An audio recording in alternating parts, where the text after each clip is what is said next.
podcast. Happy New Year to everybody. I decided to start off the new year the right way and bring on a friend of mine, someone who's in camp, and I appreciate his time. My man John ICEMAN Scully. We're going to bring him in right after this. I got so much fucking design on right now. Every time, nigga call out that 3 old guys, I'm walking. Bitches on the line, and you know. I got so much fucking design on right now. Every time, nigga call out. What's the word? What's the word? What's going on, everybody? I hope everybody had a good New Year, but we're going to get it shaking right now. Introducing my guy, legend, John ICEMAN Scully. Skull, what's good, brother? What's happening? I'm good, man.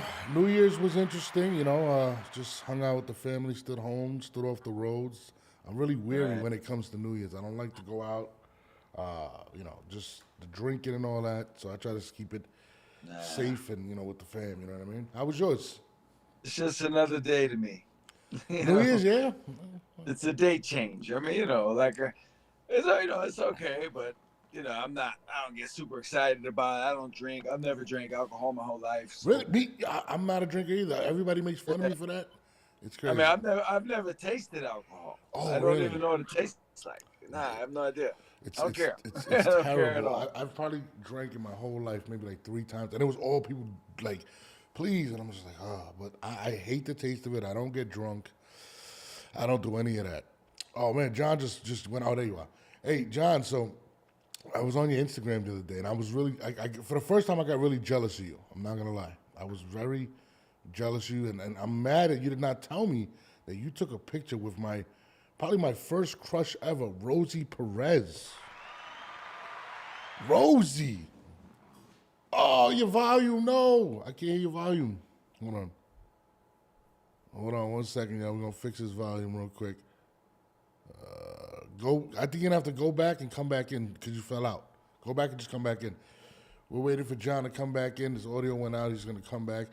But I was on his Instagram, and I see Rosie Perez. If you're a fan of, 90s nostalgia, Rosie Perez was the first, to me at least, she was like oh my God, I loved her. Like, she was just a different breed. White Men Can't Jump.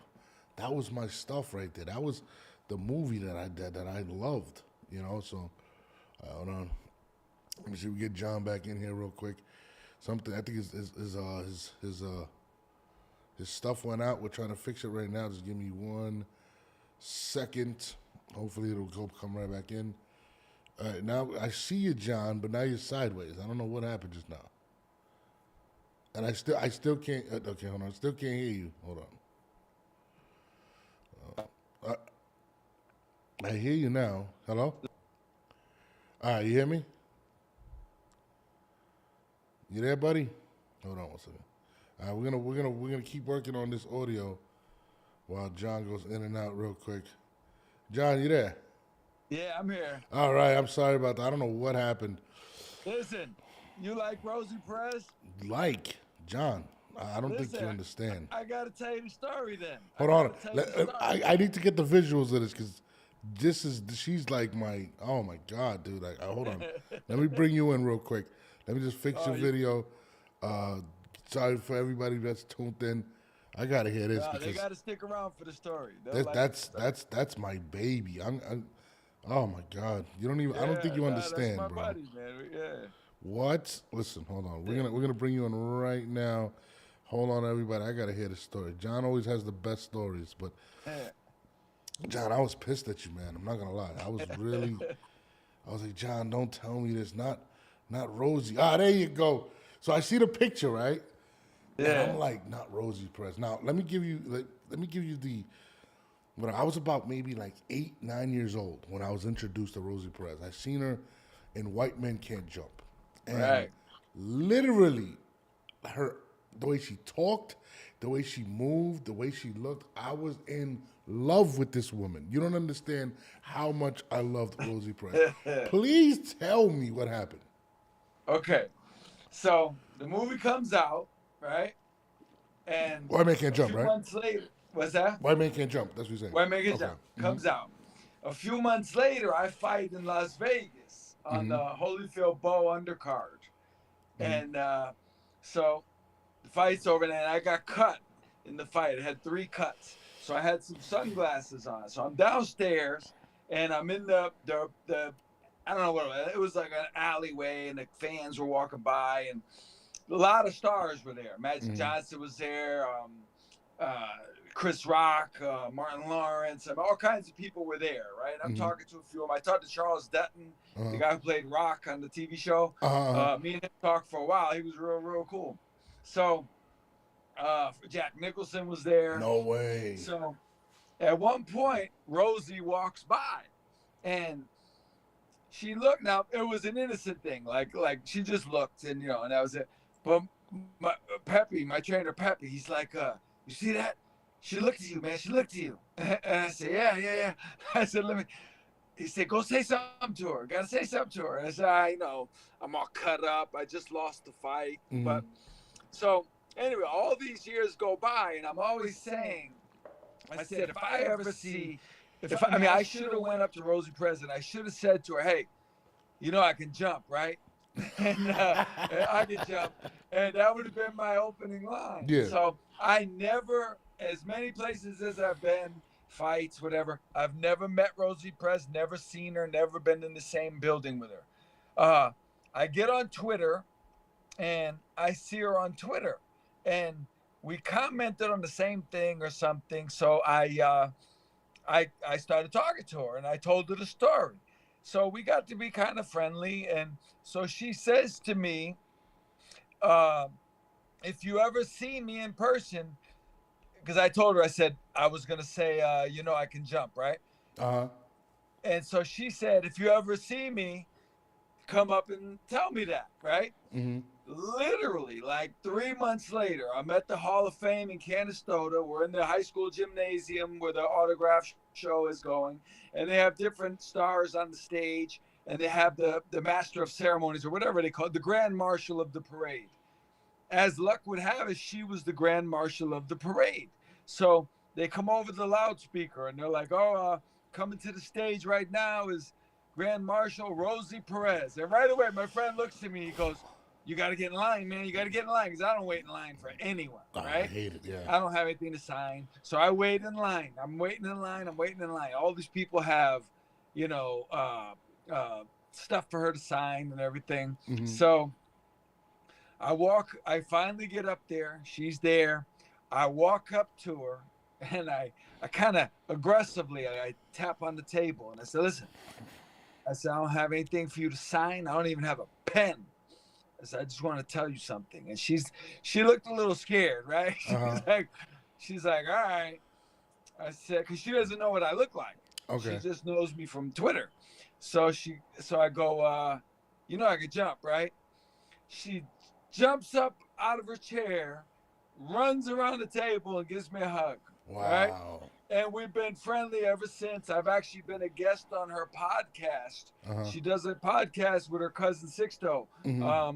And I've been a guest at least twice, maybe 3 times. And as luck would have it, I've met her several other times since. Like, I never met her before, but after I met her the first time, I met her a bunch of times.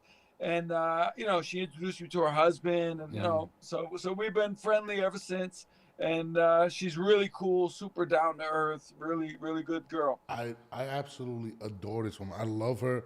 And it's funny, I had a moment like that. I was out with family at Gino's restaurant in Brooklyn on 74th and 5th Avenue. Great restaurant. And Rosie was there, bro. She's like a table over from me. And I'm just like, I'm looking, I'm like, oh my God, I love this woman. Like, I just want to tell her that I love her. Like, not in no nasty way, whatever, but she was like, I get it. My first crush. Like, when you're growing up, you're like, oh my God, like that's the woman, right? And like, I'm looking and I'm like, man, I really want to say it, but I did not get the courage up to say nothing to Rosie. I mean, she was eating with her family. And I let it go. And the crazy thing is she's a huge boxing fan. She's very knowledgeable. A lot of people don't know that. And I got to watch her at the Jake Paul thing, and I thought she did a great job. And I wish I would love to see her more because I think she's awesome. Like she's just a vibrant person. She's just Well, yeah. Well, you know what? If you go to her Twitter page, she goes all the fights during the fights on TV. She tweets every couple minutes about the fight. No way. Oh man, go on her Twitter page. She talk constantly. She'll talk about the fight. She'll be like, "Oh, that was a good left hook by Jones. Jones is putting the pressure on. Let's see what happens." Like she's narrating the fight. Yeah, she's good. She is. I mean, she's awesome. I mean, she's Puerto Rican, so it's in our blood to watch boxing, right? Yeah. So it just makes me happy though too, because a lot of people kind of sleep on the women and stuff like that, and no, this woman knows her stuff. Oh, she absolutely. loves boxing. Man. And let me tell you a funny thing though. It's a thing, right? My wife has never met her, but whenever she's on TV and I'll be upstairs, she'll be like, "Your girlfriend's on TV. Come down." Dude, Rosie was awesome, man. Like she still is, man. I mean, that era alone. I mean, when she was coming up with Woody Harrelson and Halle Berry, like those are like, influential people. Like it's amazing, man. I wish. Listen, you should follow her. She has a couple really funny Mike Tyson stories, like the one where they pull the gun. I've seen that one. Yeah. Hilarious. In the club and stuff. Yeah. Yeah, I've seen that. Yeah, one. her page is good, man. She follows the boxing really closely. I'm trying to see if I think this is the right one. It's Rosie Perez Brooklyn. It's right. I just followed her. It's not. For some reason it's not. It doesn't have an arrow. A check. But yeah, I'm looking at it right now. Ryusik Rock Fury. Go on the night of a fight. Go on her page. And you'll see she tweets and you can interact, but she tweets constantly about the action happening in the ring. I'm looking at all her tweets right now. Everything is boxing. This is insane. I mean, why hasn't she done commentating? She's awesome. I mean, outside of the Jake Paul thing, this is if you look at her timeline, it's all boxing. I'm looking at it right now. Right. It is absolutely insane, man. I didn't even know she was from Brooklyn, by the way. She's from Brooklyn. It says Rosie Perez Brooklyn here. But man, I would love to see more of her. I would love to pick her brain in boxing because she really knows the stuff. I seen the interview with the Mike Tyson thing, which I thought was hilarious. And she's talking to Mike, and she's like, "Remember when I came up to you and I told you what she said? The guy pulled a gun on my sister." And then she said Mike just walked up to him and was like, he said something to him and just get out of here with that. I'm like, bro, that era was just so much, to me, so much greater. You had Mike Tyson. You had living legends, man. Like, oh my God, I love that era, man. Shout out to Rosie Perez, man. Yeah. My first crush, Rosie. You don't understand how much I loved you, Rosie. I swear. Oh man, I mean, like, Mike Tyson. Do you have any stories on Mike Tyson? Have you ever met him before or anything? Yeah, I know Mike a little bit. It's a crazy thing. I was at the Golden Gloves, our local Golden Gloves. Okay. 1983, right? 1983. Mike was 16 years old. He was there. He fought Jimmy Johnson in the finals. He knocked out Jimmy Johnson in the finals. 1983. I didn't know who Mike was at the time. I met Kevin Rooney because Kevin Rooney had just fought Alexis Arguello a few months earlier. Yeah. So I met Kevin Rooney, and I was, excited to meet Kevin.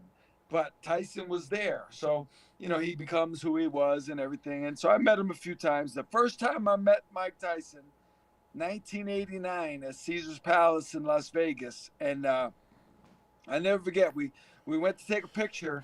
And when he went to put his arm around me, and he hit me in the head by mistake, And I never forget. He was like, "Oh, I'm sorry." Like he was like in a panic, like he thought he hurt me, And I realized now he's probably like, "Man, I don't want this guy suing me," saying I hit him. But we got to be friendly, and he's actually. I'll tell you a funny thing. You probably know, but he's a big fan of amateur boxing. Like you mentioned a guy to him from 1983, an amateur that nobody knows, and Mike will know them, and he'll be like, "Oh man, I remember Henry Hughes from Cleveland, man." So cool thing, when he was doing his show a couple of years ago, all over the country, his one-man show. The Broadway show, I remember that. Yeah, right. He was doing one in Cleveland. There's a kid in Cleveland named Henry Hughes who was a top amateur back in the early 80s, and they were in the nationals at the same time. So I knew Henry. So Henry's like, man, do you think could you contact Mike? Like, I know he's coming to Cleveland. I'm going to be at the show. I want to see if I can see him. He knows me. Trust me, he knows me. So I got word to Mike. I said, look, man, whatever you're going to do, but here's the information, right?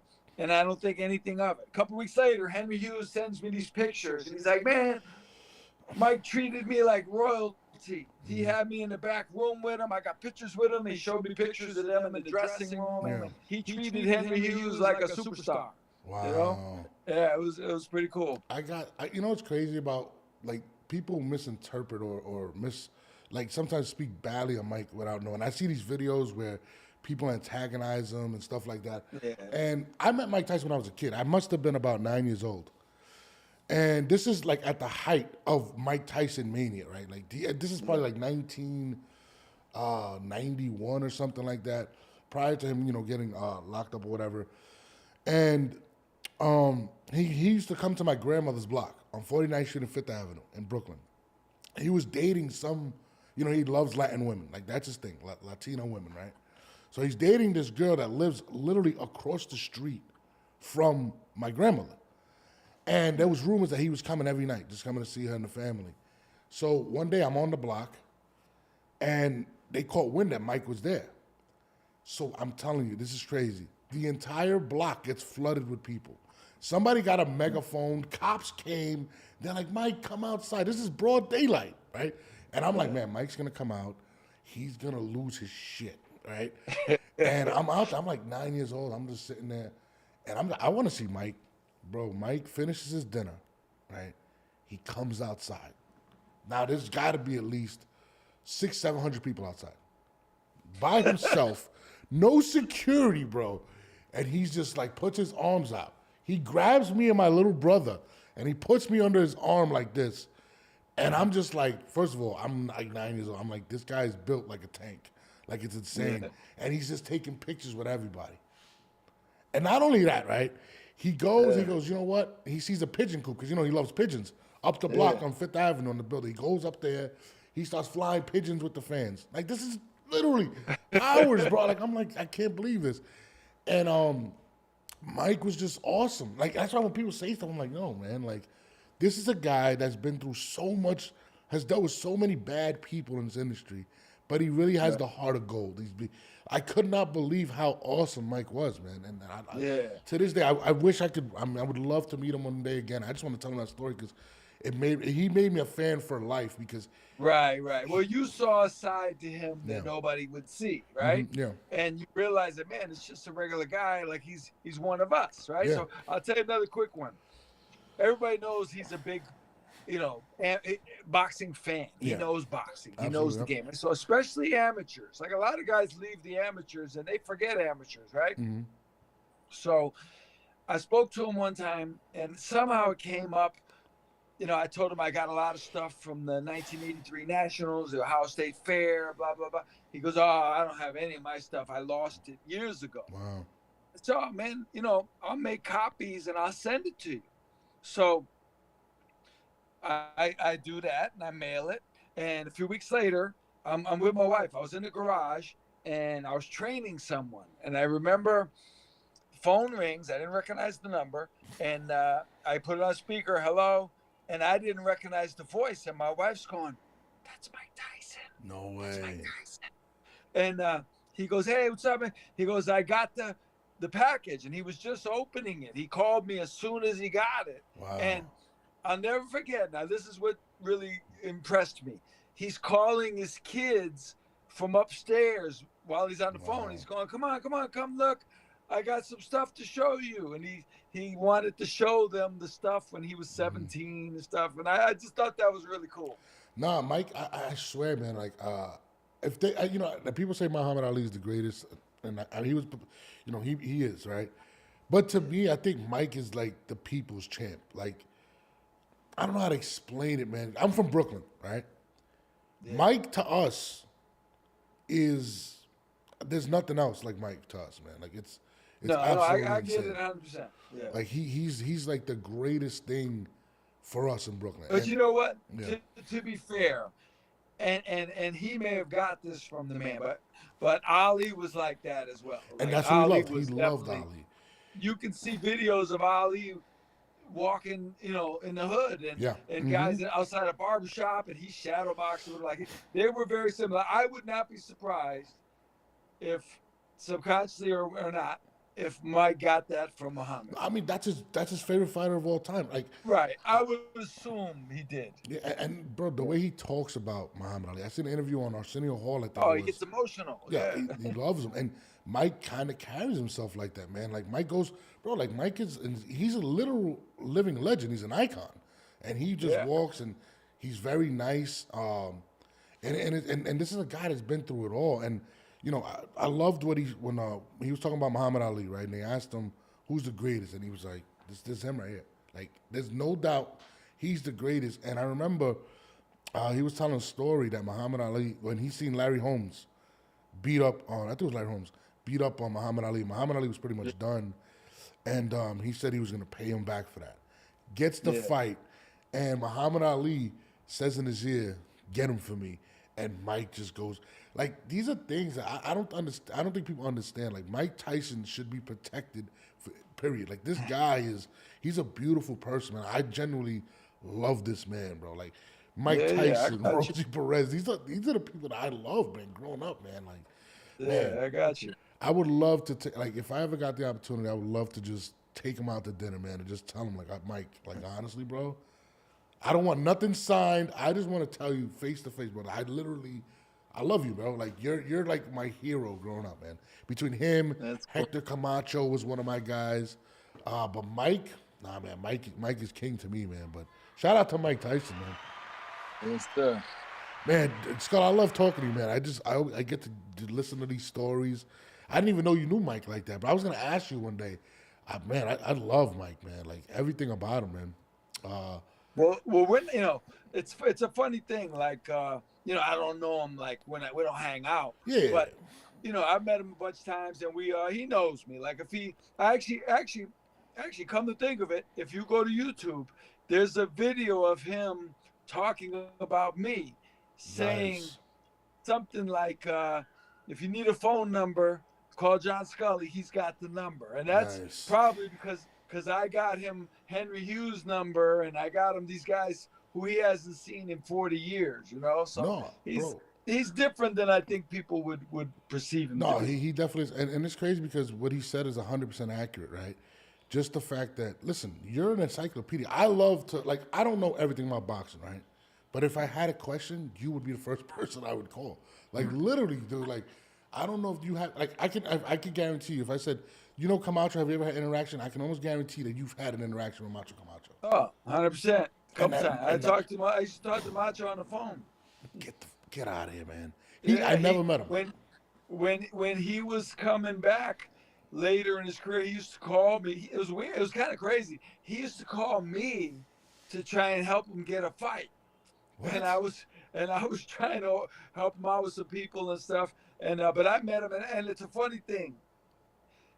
I met him a few times. I've been around him, and we were together alone. There was just me and him, and he actually gave me a check, and I still have it with his name and address on it. And he was super different than he was in the public eye. He was just a regular guy. We're just talking, and my whole time I'm like, man, like, you're nothing like you are on TV. Yeah. Nothing. He's just a regular guy just talking. And yeah, I really like Hector a lot. No, I mean, Hector, to the Puerto Rican community, again, I'm Puerto Rican, man. Coming out of Harlem, I mean, he was born in Puerto Rico but raised in New York, right?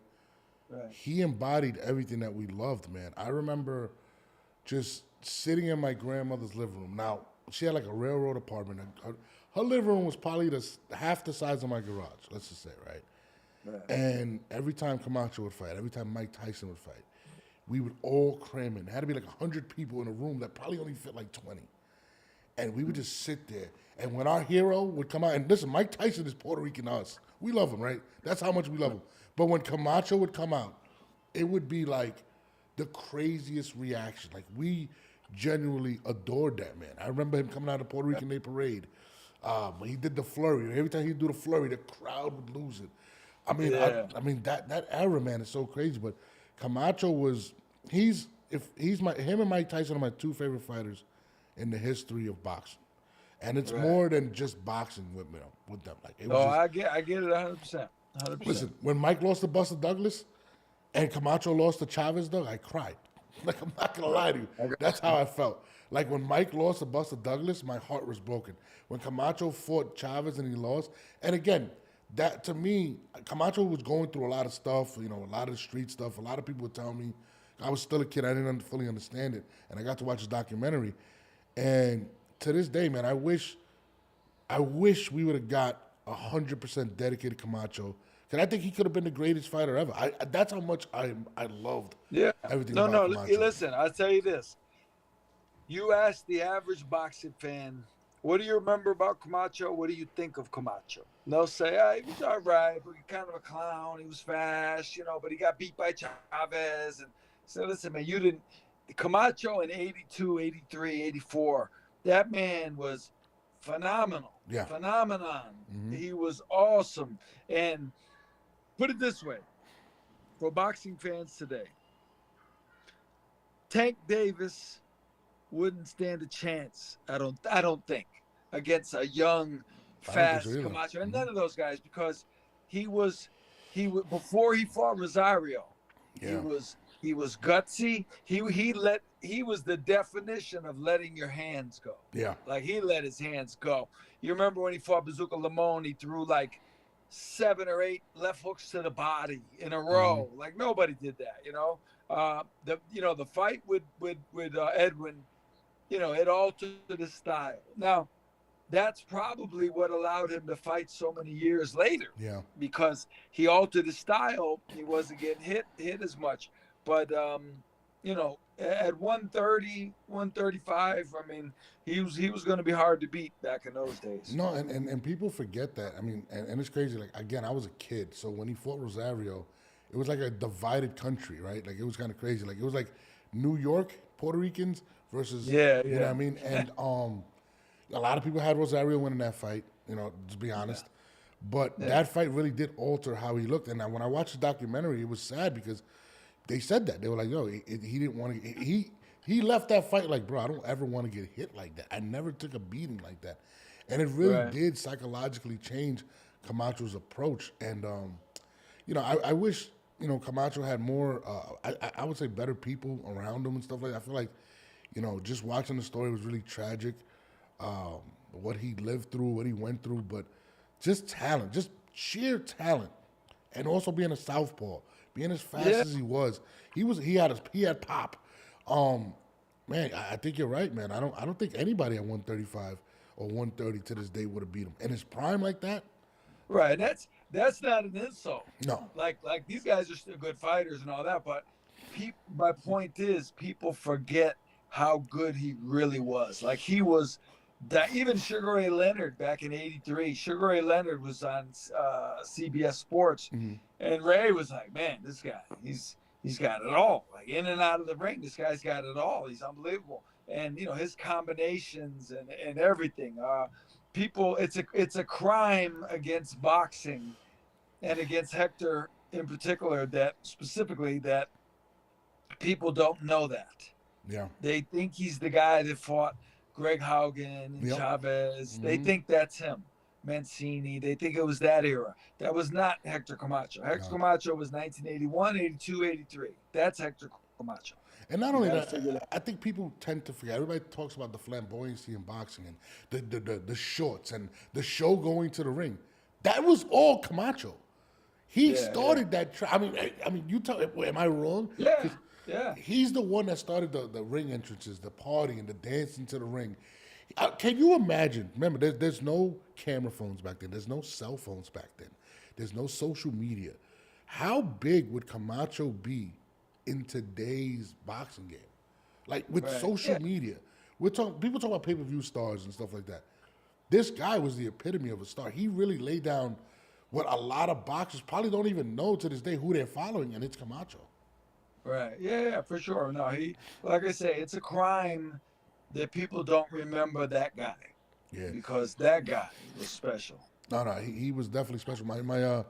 My cousin came out with a shirt line, and I gotta pick it up. He lives in New York, and in the shirt line, he has a Camacho shirt that he made, and it's so crazy. I gotta show it to you. And it's like Camacho, and I remember this. Oh man, what the hell? Sorry about that.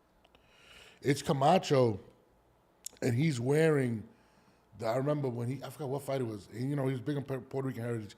He was dressed as a Taino warrior with the feathers going down, and it's so dope, I man. remember that. Yeah, I remember that. Yeah, nah, he was the best, man. Now, let's segue into today, and it's funny you mentioned pretty much that excuse me, about being after the Rosario fight, Camacho became a little more passive, a little more gun shy. Let's just say, and it's true. He just did it. Another fighter in this era, Adrien Broner, and I know you probably remember this fight. He actually came out and said that he put out a tweet basically saying he's going to make a comeback and these things and stuff like that. Now, my argument with that was I was like, look, I don't think mentally he's there, and I think it's a similar situation with Camacho, right? Camacho mentally didn't. He couldn't do it. Like he just wouldn't do it, and not that he was scared, but that's what happened. But when he fought Chino Maidana, I felt like Adrien Broner's career just went downhill, and didn't let his hands go, and just kind of ruined it. And I feel like he put a lot of pressure on himself trying to be that next superstar. What do you feel about Adrien Broner, period, in regards to who he is, and is he gun shy? Can he make a comeback? No, you couldn't be more done. He's done. Really? Like beyond done. He's beyond done. Mm-hmm. There's no way. Mentally, when he was younger, when he fought Jason Litzau around that time, he was awesome. He was like a young Camacho in a certain way. Mm-hmm. 130 pounds. He was super fast. He let his hands go, but he got too much into, he wanted to prove how ghetto he was. He would say, like, I'm ghetto. Like, all right, you're ghetto. Good. But what's it doing for you? As a man, and the videos, like, they have that thing. They say, like, believe someone when they show you who they are. Yeah. Right. Mm-hmm. He shows himself on video numerous times who he is. Right. He's in a store. I saw a video one time. He's in a store, and this kid wanted his autograph, apparently. And he's embarrassing the kid in front of his friends, really? Making fun of the kid. And you can see the kid's just like, man, I'm sorry. I just wanted an autograph. And he's making fun of the kid. I don't know if he was high or what, but he's making fun of the kid. Yeah. So he lost a fan right there. Then he's in an airport, and he's cutting the line of like 20 people, and he's telling them, I'm next because I'm going to pay for all your food, but I'm next. And it's like, they don't even know who you are.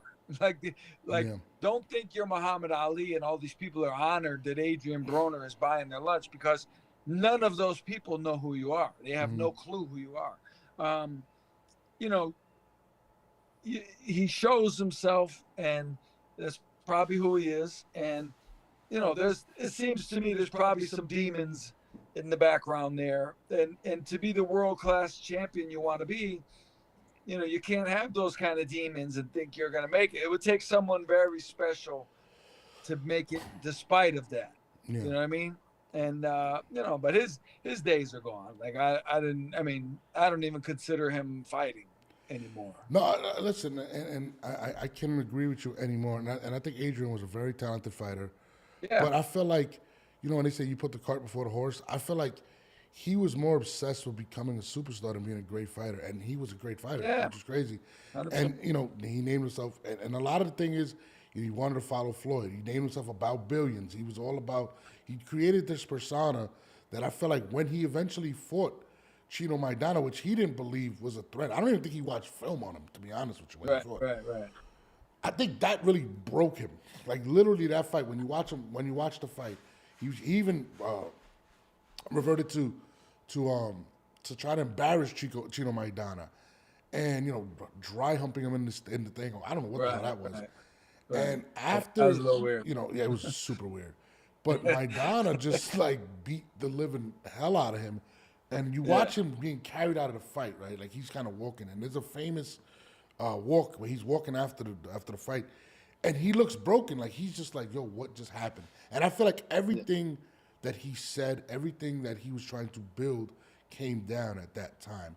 And ever since then, he did get bigger fights. He ended up fighting, I think, Manny Pacquiao, other people. He just did not let his hands go. And I argued that. I was arguing with one of my co-hosts yesterday. And he's like, no, he can come back. He's great. He can beat the boots. I'm like, there's no way he can beat the Nonsense. boots. Like, that guy mentally is not there no more. And it's not, I mean, listen, it's like baseball. When I remember watching a story on a baseball player, he was in a slump, and he had to go see a psychiatrist because he couldn't break the cycle. And in boxing, when you take such a bad loss like that, right? Similar to what Devin Haney's going through. We're going to get into that. It's hard to I mean, Camacho went through Rosario, and he won the fight, right?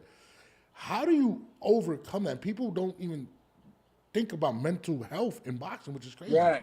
Well, I'll tell you what. Being able, a term in boxing, you hear coaches say, let your hands go, let your hands go. Yeah. It sounds so simple, right? Mm-hmm. And believe me, it's every fighter wants to let their hands go. But to do so in the manner you need to be great is not as easy as you would think. And I always remember Sugar Ray Leonard against Tommy Hearns. When he dug down late in the fight, 13th and then the 14th round, he stopped Tommy when he was behind, and he let his hands go. But he let his hands go with fury, right? Mm-hmm. And I remember I was getting ready to fight Tim Littles on the Riddick Bowe undercard when I saw Rosie the first time. My baby. And I remember the whole training camp, I just kept saying, the second half of the fight, the last quarter of the fight, I have to let my hands go like Ray did with Tommy, And when it came time to do so, I remember being in the fight and I was thinking, man, how did Sugar Ray Leonard do it so easily? This is crazy. Like, I'm trying to do it, but it takes an extra thing. And some fighters, good fighters, don't have that extra gear, the ability to do that. Floyd, I think, did when he needed to, like with Corrales and stuff. Yeah. I don't think Adrien did. Adrien wanted to be like Floyd, but wearing the same clothes and acting the same way and doing the shoulder roll is only a very, very small percentage of it. You have to, behind all the nonsense, you have to have the intangibles. And that's why there's only a few Floyd Mayweather, Roy Jones, Muhammad Ali, Pacquiao. There's only a few of these people because you can imitate a guy. Look, when I was a kid, Eric Harding, the light heavyweight. Eric Harding used to say I was the white Muhammad Ali because especially in the gym, like I could get on my toes and I could float like when Cassius Clay fought Sonny Liston. I could do that style, right? But nobody does it like Cassius Clay. Of course, you know what I mean? Mm-hmm. And to do it in a fight, like Cassius Clay did it. I'm like, man, he's awesome. These guys can't touch him.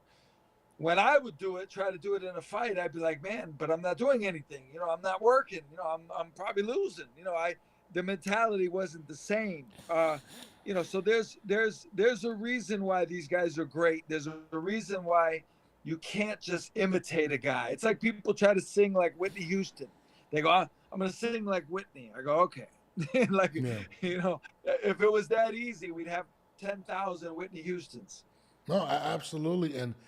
And it's crazy, man. I kind of feel bad for Adrien in the sense where he had to live up to a certain image, right? You name yourself about billions, you got to be about money, right? And I watched the court hearing that he had, and he was like, oh, I don't have no money. And I'm sitting here like, and I think mentally this guy's been through it all. Like, it's insane. Like, and again, he wasn't the most humble individual. I had a run-in. I met him one time. He wasn't very nice. I'm not gonna lie to you. At that point, I was like, I would never shake this man's hand. He's just not a nice person, right? And I feel like a lot of people were rooting for his downfall at one point because of his own actions. They weren't cheering him on. And I think all of that combined is what you have today in Adrien. And I mean, listen, I've watched him curse out, I think, Leonard Ellerby, Al Heyman. Yeah. Listen, let me tell you something about the social media today. Yeah. People want to act, and whether it's them legitimately or not, but they want to, whether it's a persona or not, they want to act a certain way on social media. But then when they draw hate, they cause it, people are haters, people are racist. Listen, man, it's nonsense. Yeah. It's ridiculous. Like, don't present yourself in a way that you that's going to alienate people. Yeah. And then when you get kickback from that, and you're upset about it, like you want people to like you because they like some other guy. Well, everybody's not the same. Muhammad Ali could talk and be brash, and people loved him. People loved him. Yeah. Other guys people's doing, champ. shut up. We don't want to hear that nonsense, right? You have to have an it factor, and Floyd had it. Adrien didn't. Yeah. Ali had it. A million other guys didn't. You cannot copy someone because it's not just what they do. It's a vibe they give. Yeah. And everybody doesn't give the same vibe. No, absolutely. And another thing is when you play the villain role, that's what you got to expect. Like, Floyd played a role, but Floyd's another guy that I would never say nothing bad about, because I invited Floyd out one night to an event I had thrown in Vegas, and he pulled up. He just came. Yeah. I don't know Floyd. I just happened to listen. Yeah. I can't say anything bad about Floyd. I've spoken to him a few times. We actually. It's a nice guy. He was on AOL back in the day, right? Really? And I was the only one who knew who he was. I figured out who he was, and I met him in person. I talked to him about it. Yeah. But I tell you, we were in Vegas. This is at the height of his fame. He was big. Like, it was 2000. Like, I forget honestly, but it was in the early 2000s. We're in Las Vegas. I have my boxer with me. My boxer was an amateur at the time. We're in the gym, and my boxer saw how Floyd was working, doing the exercises and everything. And when we got home, he started doing all this. Floyd really inspired him to do these, train hard and all this stuff. And he was doing everything. But one night I didn't go, but they went out to my fighter and his friends went out to a club. Floyd was up on the platform behind a red, what do you call it? The red rope, the private area. And my fighter, his name's Greg Kyler. Greg went up there, and one of the bodyguards was like, "Oh, back up, man, back up. What are you doing? Back up." Yeah. And he was just trying to look at Floyd. When Floyd saw him, he just met him that day. Yeah. When he saw my fighter, Greg Kyler, he motioned for the security to let him in, and my Greg got to go in and hang out with Floyd in the back. No, yeah, I mean, listen, when Floyd came to my event, man, it was awesome. Like, and literally, he flew from Miami to Vegas. Like, he came, he showed up, showed love, and he was really he was a really nice guy, man. Like, and again, and I think you're right. When it comes to personas, you got to be able to turn them off. Floyd did play the villain sometimes, but I feel like he's done a lot. And he does a lot of community stuff. And again, my run at him was he was like the nicest guy. Like, I was just like, wow. Right. Like, this is Floyd Mayweather. Imagine you inviting him to somewhere, he just pops up.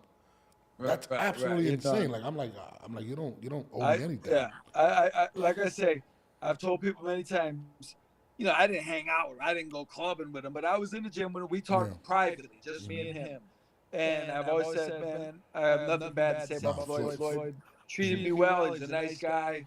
He was a hard worker. Like, he really worked hard in the gym. He inspired my kid, Greg Kyler. I always thank him for that. He inspired my guy. When we got back home, my kid changed his whole mentality towards training based on what he saw from Floyd. And it's crazy. He's very influential, especially to a lot of boxers today, man. And a lot of them try to emulate him. And sometimes it doesn't work out because now they're boring. And people forget how much Floyd let his hands go. Like, I mean, pretty boy Floyd let his hands go when he fought Castillo, when he fought Diego Corrales, Angel Manfredi. Like this guy was a Gotti. He was letting him rip. So when he got older, he was like, I got to fight a little different. But he earned the right to do those things. And I think a lot of fighters today don't realize that. And they try to fight like an older Mayweather. And I'm just like, bro, like this He's man really like did it. Camacho. 100%. Remember the young Mayweather. Yeah, yeah. And remember the young Camacho, because those guys were two different fighters. Oh, absolutely, absolutely. Yeah. And listen, Floyd is definitely one of the greatest ever, and I love him to death. But I wanted to stick on the mental thing. We were talking about Adrien Broner. Another fighter just went through a devastating loss. Not just, but April 20th of this year, went through one of the worst beatings ever, which was Devin Haney, right? And his dad is very vocal, kind of turned him into a villain. And everybody's waiting on the clock right now to see what Devin Haney we're gonna get. And again, I've come out and said, I don't know what we're gonna get from him because he put a lot of pressure on himself, and his dad, as a promoter, as a manager, has vilified him. And people, and it's crazy because when he fought Ryan Garcia got caught, he was with a substance, and people are still siding with Ryan Garcia, and this kid is kind of lost, and he still has to step back in the ring. What do you think about the Devin Haney situation? What would be your steps, let's say if you were his trainer, what would you be doing right now to prepare this kid? It's hard to say because I don't know him personally, right? Yeah. I don't know what he's really like in the gym and that type of thing. But, sometimes a loss like that, physically and mentally, some guys never become, they're never the same. Maybe like Camacho and Rosario. And just the fact that, they keep saying all this stuff, like lawsuits and all that type of thing. That shows me it's a little extreme. Like psychologically, he may never be the same. He may never recover. You're going to have to put him back in there. I would say maybe, and fighters don't do this anymore, but come back with a 10-round fight against a regular guy and just test yourself. But nowadays they don't do that. They come back with mega fights no matter what. So you're thrown back into the hot fire immediately. If I was in charge of his career, I would have him come back old school, like a 10-round fight against a tough guy, a tough journeyman type of guy, and let's get our feet wet again and get some good feeling back. But like I say, I don't know him personally, so and that's a huge part of it. I have to know the guy personally to know, where we're gonna go next. Yeah, I mean it's tough because I feel like everything that he's done outside of the ring has been magnified, right? And it's all in a negative way. He ended up having a child, which is a blessing, right? People are criticizing him with the woman he had a child with. His dad is constantly doing interviews and speaking on this and that. And it's kind of, to me, adding a lot of pressure. But as his dad, and I love his dad, I think Bill Haney's awesome. I think he may be putting his son in a really bad situation. And, a father's job is to protect his cub, right? To protect his family, right? But I feel like he's adding more pressure. How difficult is it? And you've probably been around a lot of father-boxer relationships. How difficult are those relationships? I mean, we had the Mosleys, they broke up. And even Floyd Sr. with Floyd Mayweather Jr., they had their things. How difficult are those relationships? They almost never work. The fathers, and generally speaking, from what I saw, they either don't know what they're doing, and they're totally misconstrued, like in their vision of their child, what they think their son's potential is, and it's never. I've seen some really, really bad situations, with fathers and sons. I definitely put it this way: in our gym, the guy who runs my gym, he has a rule that we don't have fathers training their sons. We just have our coaches, and that's it. If a father wants to work with his son, he's got to take him somewhere else. We've had enough bad situations with that. A father, it's a tough thing. You take an example like the Thrill in Manila, say, a fight like that. If a father's in the corner, he's still going to be the father. And he may stop that fight in the 7th round, and as opposed to letting it get to the 14th round, because he's the father. Yeah. So I'm generally not a fan of the fathers being the coach of the son. Yeah, that's No, and I'm not I've either. seen enough of it to feel it's valid. No, no. Listen, I'm with you. I mean, even like I said with the Floyd situation, right? They, he taught him growing up, but Roger ended up taking over. He had more of a, a different bond or whatever. And his dad was always his dad. His dad eventually did train him in a couple fights, but I mean, remember, Oscar De La Hoya was gonna own. He started training De La Hoya. Then they were gonna fight, and then I think he couldn't train him. Like it's just to me, and it's so many examples. I watch even on the lesser spectrum.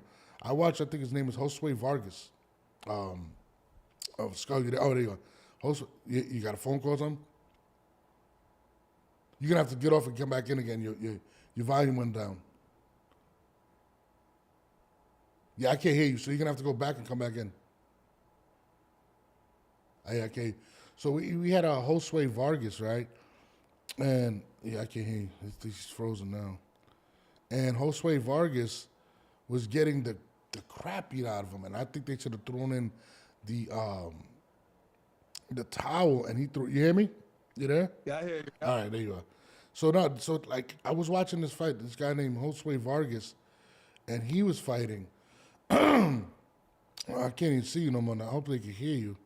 Hold on, let me just. I see you. Yeah, you can see me, but they can't see me. But let me just. As long as they can hear you, it's fine. We'll figure it out. Josue Vargas and his father was his trainer, and he was taking a beating. And throughout the whole fight, this is the first round, you hear his father telling him like, "Yo, I told you not to do this," and didn't stop the fight. And I was like, "Bro, is he gonna throw in the towel? Like this is actually ridiculous." And I agree with you, Skull.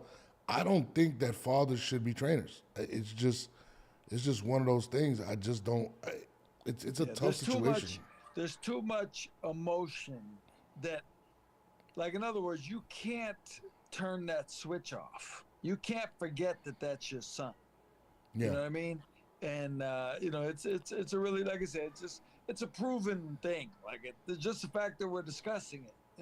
It's a proven thing. And guy, a lot of times, you'll see the guy and he'll be talking about, he'll say, my son is this and my son. See, that's a dad talking. Yeah. That's a dad.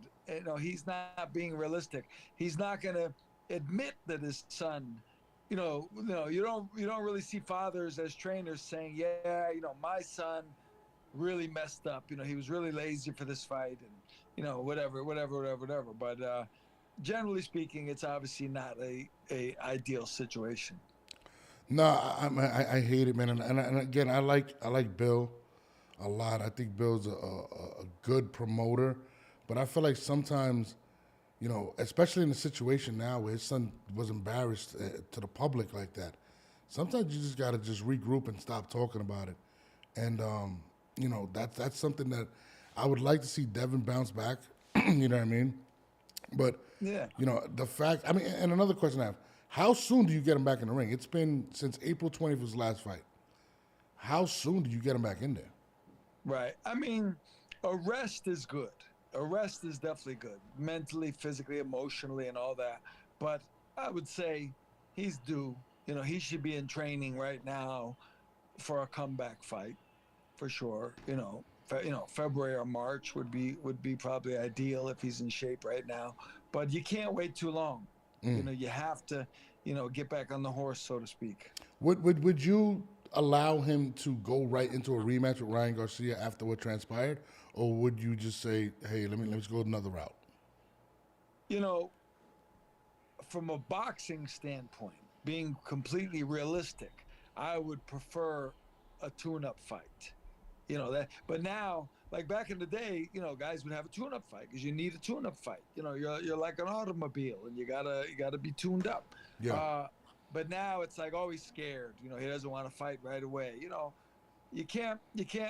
I think we've gotten into more of listening to public perception than we have to listening to what's reality. What we really need to get done here. We're like I say, a fighter is like a race car, right? Mm-hmm. And as soon as the race is over and you lose, you don't say, all right, let's race again tomorrow. No, man, we gotta replace some stuff on this engine. We got to get an oil change. You know, we got to replace the carburetor.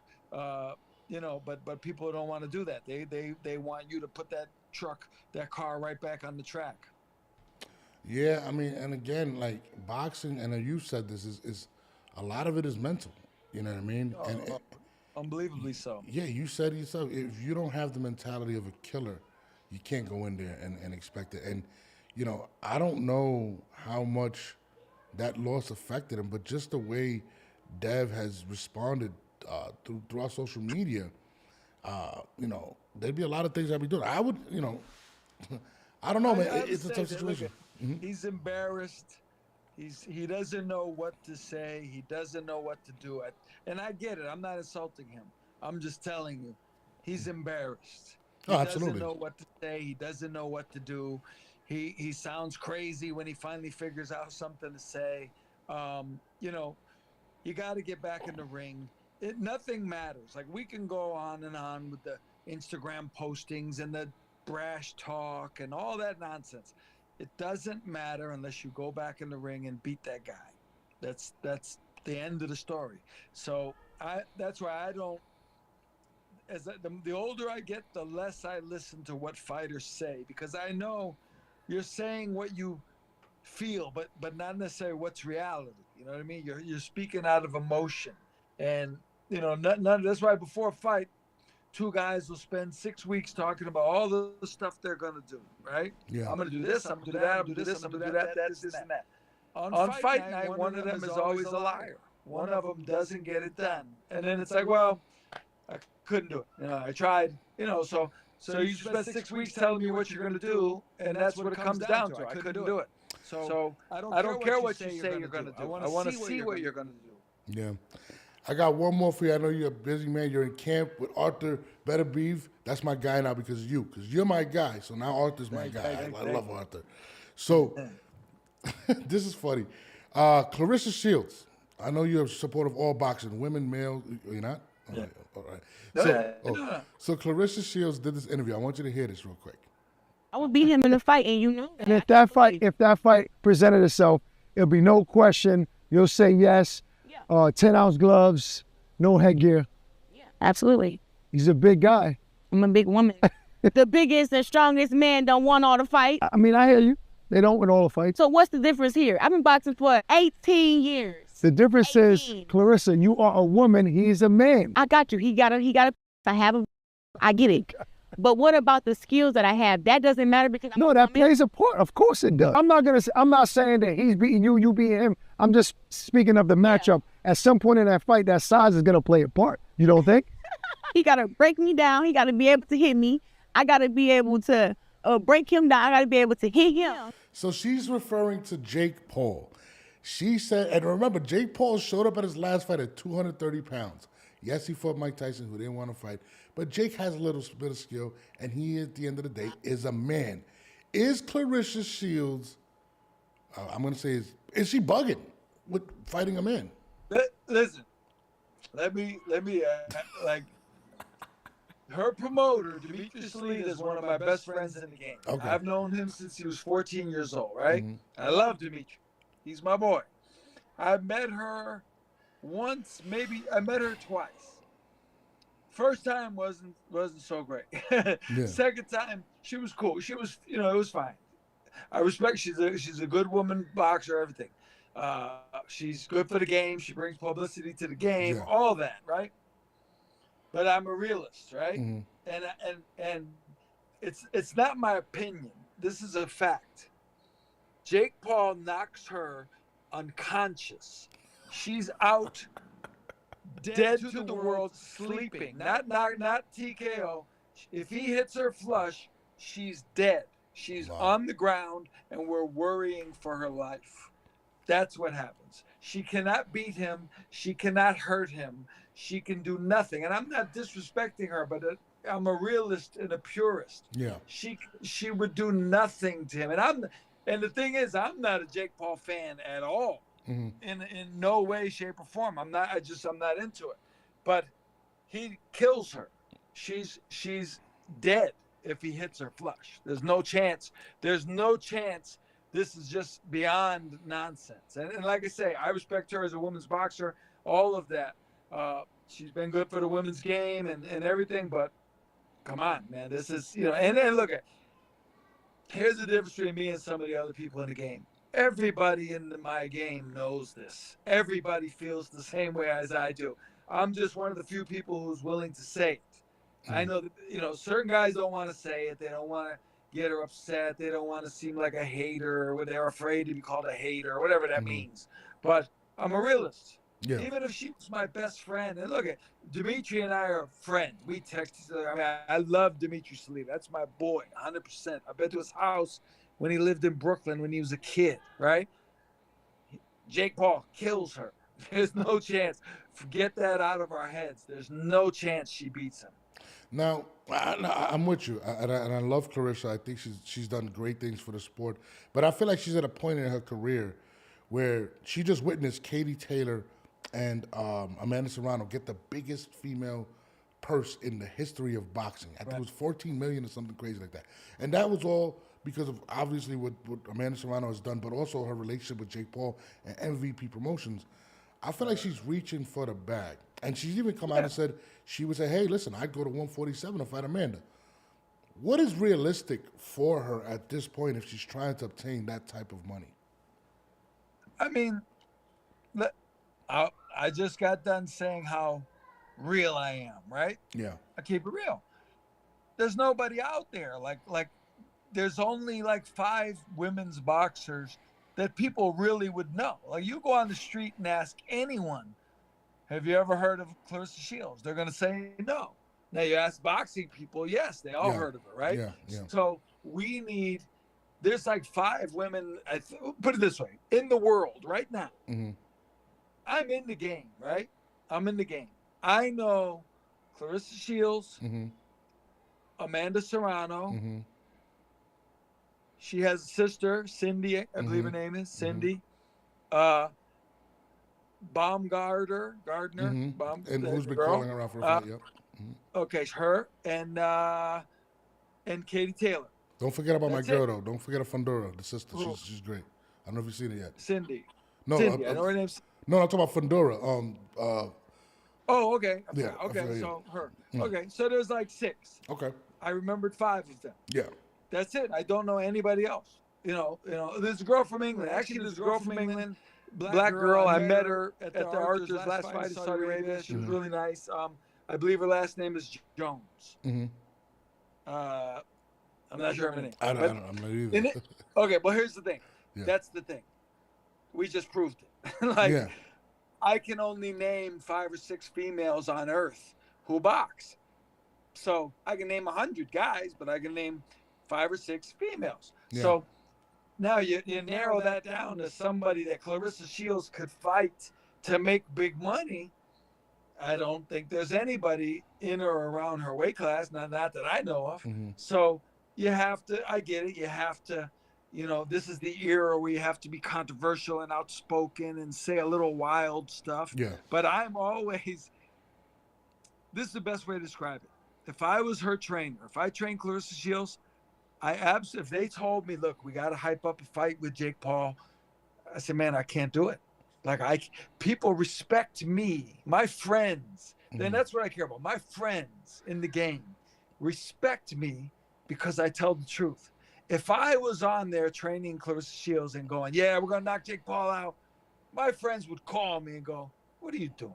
Yeah. What are you doing? That's not you. You know you don't believe that. I go, yeah, but I gotta do it so we can make more money. I mean, I can't lie. I can't be fake and say stuff that's not true. I just can't do it.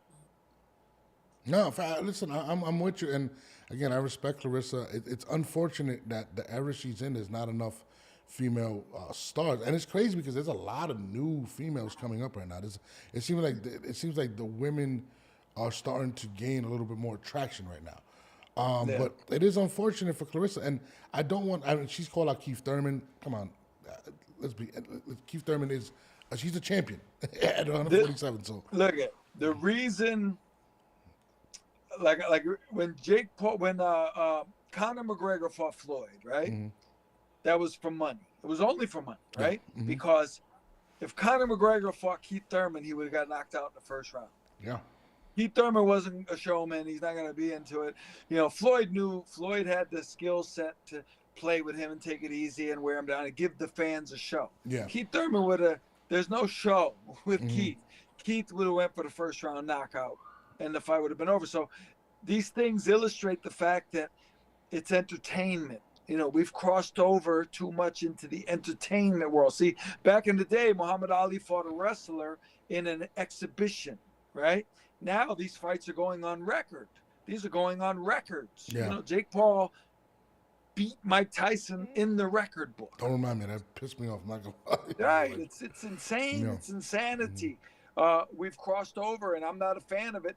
And I refuse to pretend that I am. I can't pretend and just say things to say things. I'd rather, if I'm training her and they ask me if I'll fight Jake Paul, I'd either tell the truth or I'd be really quiet. And I can't lie, you know, for the sake of the promotion, because my friends would know that I was lying. No, absolutely. And I wish the best for Claressa. I think she's very talented. It's just unfortunate. There's literally nobody for her to fight. Literally. I mean, and she's a heavyweight at that, which makes it worse, because at least at 147 you got Bumgarner. You could probably get Katie to fight there. You could get the Fundora girls going up in weight eventually. I mean, she's not there. She's fighting like at 115 right now, but you got more competition. But it is unfortunate. But you know what you're gonna do. Now you're in. You said you're in Canada, right? Right now you're training you're getting ready for my guy Arthur Beterbiev against Dimitri Bivol. Big card next month. How you feeling right now? I was yesterday. We were in the gym. I was very happy. I think we watched video and we've discussed everything. You know, you go to the first fight, you come back, figure out what you did wrong, what you could have done better. You know, why was the other guy successful in his area? Why were we successful in our area? What can we adjust? And that's what we're working on. And I feel like the theme of the rematch is this: we can adjust, we can do things better. I don't think Bivol can, because what he would have to do better would put him more in line with Arthur's strong points. And let's be real. And I love Dimitri Bivol. He's a great fighter and all that. Too. But keeping it real, he moved as much as he did for a reason. Absolutely. He chose that strategy for a reason. He's not going to trade with Arthur, you know, for any extended period of time. And he can't move more and expect to win, because it looks like you're not there to win the undisputed title. What he would have to do to win, I think our chances of doing what we have to do to make it better, I think our chances are much better. No, listen, I'm definitely looking forward to that fight, man. I'm also very glad to see the Arthur smiling. Like, I've never seen that before we talked. This guy never smiles, and now he's doing things with Roy Jones. He's smiling everywhere. He's cracking jokes. He's even speaking English on camera, which shocked me. Yeah. So well, he takes classes. He took classes to learn English. Like when I met him originally, his English wasn't so hot, you know. And but he's gotten, like, now he understands. You can have a conversation with him all day. It's no problem. No, he seems like he's in a good place, man. Like, he's just, and the things I like about Arthur is I feel like he loves the sport. Like, some people love what comes with the sport, but it seems like he just loves boxing. And I really love that about him. And the more and more I get to talk to you about him and see it, man, and see it for myself, it's awesome. Every time he posts something, I'm glued in. I'm like, yo, he's smiling. He's talking to Roy Jones. And I wish I was a fly on the wall to watch him and Roy Jones talk, man. Cause I think they were playing chess. Yes. That was cool. That was pretty cool. Yeah, I mean, I would have loved to see those two guys go at it in their primes, man. Roy, I mean, to me, I'm not going to lie, Roy Jones is the greatest offensive fighter I've ever witnessed in my life, man. And Arthur is just so, like, relentless. I would have loved to have seen them two fight. I'm not even going to put it on and say who would win, because it would be tough to even say that. But I'm just glad to see Arthur in a different place and getting the notoriety. Shout out to Turkey Al-Asik for really putting a lot of the light on some of these guys as well. I know it's on the Rodeo. I can't even say. I can never say it. It's on that card, but shouts to him as well. So you're saying this fight, you feel good right now in training camp? You guys are out there. He's working. I mean, I'm looking forward to it, man. I told you guys, I'm rooting for you guys, man. So, thank you. You know what I mean? But I know you're busy in camp and you always take time out, man. Hey, listen, if you got more time next week, I told you I want to do this every week with you. But I know the holidays were there, so I didn't want to bother you. But whenever you get another chance, man, let's definitely do this.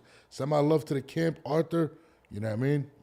I appreciate you. Sir. I appreciate it. Thank you. All right, buddy. I'm going to let you go, man. But again, we got to do this again, brother. Appreciate you. Yes, sir. I'll see you next time. My guy. That was my guy, Iceman Scully.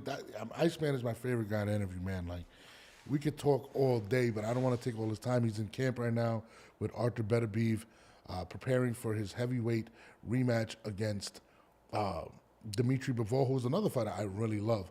So, Sheldon says, I agree with Norbs. Roy was ultimate favorite boxer to watch in this prime. I mean, listen, I love Roy Jones. If I had to name my top 5 fighters ever that I love to watch, Roy Jones is definitely there. Canelo Alvarez, Floyd Mayweather, Mike Tyson, and Hector Camacho are my 5. Those are my 5 right there. Mike Tyson and Camacho are my most loved. Floyd is just, he was my guy. Like, it used to be crazy. I used to watch the fights and be the only Puerto Rican in there going for Floyd. And everybody like, Floyd's going to lose. And I'm like, nah, Floyd's not going to lose, man. But I definitely appreciate y'all. Appreciate Iceman Scully. On that note, I'm going to let y'all rock out. Make sure y'all share this episode. This episode was so fire. Make sure y'all like, subscribe, share this episode. Let's get this podcast to where it needs to go. And it's your boy Norbs, and we are out. I got so much fucking design on right now. Every time, bring it back, nigga, come out and do all that. I'm